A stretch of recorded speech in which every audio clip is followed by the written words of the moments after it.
Vazou o documento, a torcida ficou revoltada e agora força uma reviravolta. Eu vou falar sobre isso, vou falar também da Conmebol, que já definiu o plano B para a sede da final da Libertadores, caso não aconteça em Lima, no Peru. Vou falar sobre Rafinha Alcântara, que está sem clube e quer jogar no Flamengo. Eu vou deixar você por dentro de tudo que está rolando e acontecendo no clube mais querido e mais amado do Brasil e do mundo, o Clube de Regatas do Flamengo. Te amo, Mengão. Nosso amor. Mas antes de qualquer coisa, na humildade e na moral, eu queria pedir a você que não é inscrito no canal, meus amigos e minhas amigas, tem um botão aqui embaixo escrito inscreva-se. Se inscreve no canal, acione o sino da notificação, deixa aí o seu like, isso vai ajudar e muito no nosso trabalho, isso vai ajudar e muito em nosso crescimento e para nós é muito importante. Não é inscrito? Se inscreve no canal, acione o sino e deixa aí o seu like. Vamos às notícias, eu tenho muita coisa para falar. Começar falando sobre o dia de ontem, Dia das Crianças. O Flamengo preparou homenagens para os jogadores da categoria de base inferior, ou seja, sub-10, sub-9, sub-12, a molecada mais nova. E o Arrascaeta, o Samuel Lino e o Saul foram lá fazer um treino com essa molecada. Com certeza um dia muito especial para eles. Quem também promoveu uma festa muito grande numa comunidade em Realengo foi o Wallace Ian. O jogador postou ali nas suas redes sociais dizendo que estava ali promovendo uma festa para as crianças e mostrando também essa parte social. Bom, vamos mudar o assunto aqui agora. Deixa eu falar sobre a Conmebol, porque o negócio é o seguinte, a situação no Peru, ela tá tomando um tamanho cada vez maior e a Conmebol pediu ao governo do Peru garantias de segurança para que possa acontecer a final da Libertadores na cidade de Lima no dia 29 de novembro. Há uma preocupação muito grande por conta da entidade máxima do futebol sul-americano se o Peru será um país receptivo para as equipes na final da Libertadores, uma vez que está acontecendo muito protesto, está acontecendo muita coisa por lá. Então, por conta disso, a Conmebol já definiu um plano B, um segundo país, uma segunda opção, onde ela pode mandar a final da Libertadores, que é a cidade de Assunção, no Paraguai.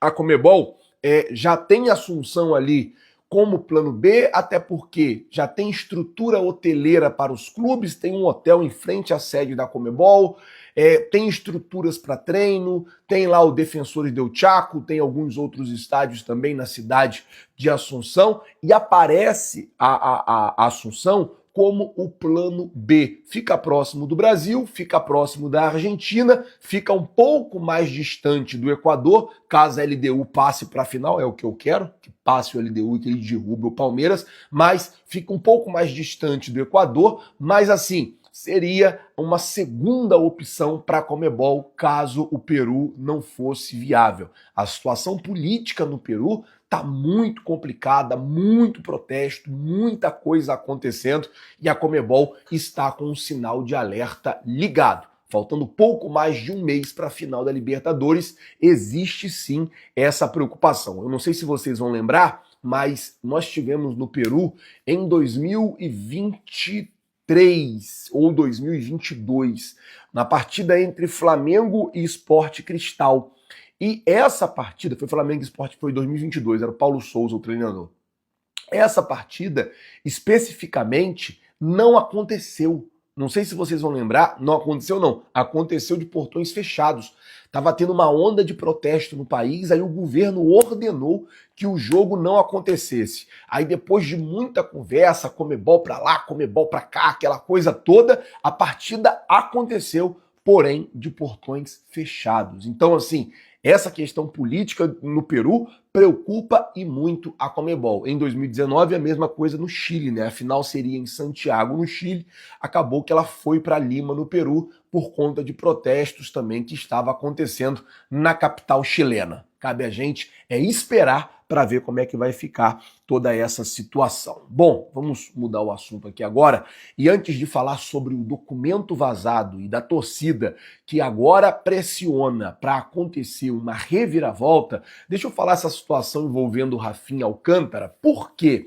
O que acontece é o seguinte, gente, desde 2024 o Rafinha Alcântara tá sem clube, ele foi jogar no Catar e depois ele ficou sem clube. O jogador tá no mercado, tá livre no mercado, é meia, tem apenas 32 anos, tá na idade média ali de Jorginho, de Saúl que tem 30, o Pulgar tem 31, ele tá na média de idade. E o que acontece é o seguinte, o jogador deu uma entrevista ao Charla Podcast, meio que dando uma flertada com o Flamengo, dizendo que no Brasil só faltou jogar no Flamengo. E o fato dele estar sem clube, isso pode facilitar, obviamente, a contratação dele para o Mengão. Jorge Nicola trouxe a informação que dentro do Flamengo já se discute a possibilidade de fazer uma proposta ao Rafinha Alcântara, até porque o jogador chegaria para ser uma opção ali ao Georgian de Arrascaeta, para dividir a posição ali do camisa 10, do meia armador, com o Arrascaeta. É óbvio que por uma questão física existe uma preocupação. Rafinha Alcântara é um jogador que sofreu muito com lesão nos últimos anos, mas é um jogador que tem uma qualidade que não precisa ser discutida. Passagens pelo Barcelona, passagens também pelo PSG. Eu queria saber a sua opinião. Se você fosse a diretoria do Flamengo, o jogador está sem clube, ele viria de graça. Você contrataria o Rafinha Alcântara? Você traria o Rafinha Alcântara para o Mengão? O que você faria se você fosse a diretoria do Flamengo? Tentaria uma proposta? Não tentaria uma proposta? Tentaria uma negociação? Não tentaria uma negociação? Como eu disse, o jogador tem 32 anos, está livre no mercado e pode ser contratado, inclusive agora. Eu acho que ainda dá tempo. Ah, não, já estamos em outubro, não dá tempo. É só para 2026. Mas o Flamengo pode aí já assinar um contrato com o jogador para 2026. Contrataria ou não Rafinha Alcântara? Traria ou não Rafinha Alcântara para o Flamengo? Coloca nos comentários, eu quero saber a sua opinião. Falar agora sobre o protesto e a reviravolta prometida pela torcida. Gente, o que acontece é o seguinte, ontem o Vene, ele vazou um documento que prova que o Sport Clube do Recife havia vendido o mando de campo para acontecer na Arena Pernambuco lá em julho. No dia 30 de julho foi assinado o documento entre os diretores do Sport Clube do Recife e a empresa que comprou o mando do jogo. Só que não só tem isso. O que acontece é o seguinte, a empresa já fez os pagamentos, logo alguns dias depois ali, já em agosto, a empresa fez os pagamentos ao Sport Clube do Recife. E dentro do contrato existe uma cláusula que, em caso de rompimento ou desistência, o Sport Clube do Recife vai ter que pagar uma multa de 20% do valor do contrato. Ou seja, agora a torcida do Sport Clube do Recife está revoltada, porque o Sport não avisou, poderia ter avisado antes, porque já estava definido antes que o jogo não aconteceria na Ilha do Retiro, poderia ter avisado o torcedor antes, não avisou, esperou a data ser marcada para poder fazer o comunicado oficial. A torcida do Sport não quer jogar lá na Arena Pernambuco, eles querem jogar na Ilha do Retiro, inclusive prometem protestos para a próxima quarta-feira contra a diretoria do Sport. E aí tem essa questão da multa. Se o Sport mudar a sede do jogo e voltar a sede para a Ilha do Retiro, vai ter que pagar uma multa que gira em torno de 600 mil reais. A situação do Sport está bem complicada. É o último colocado na tabela do Campeonato Brasileiro. Além disso, tem a situação agora que envolve um litígio com a torcida, principalmente as torcidas organizadas do esporte. O documento foi assinado no dia 30 de julho. O contrato foi pago em agosto.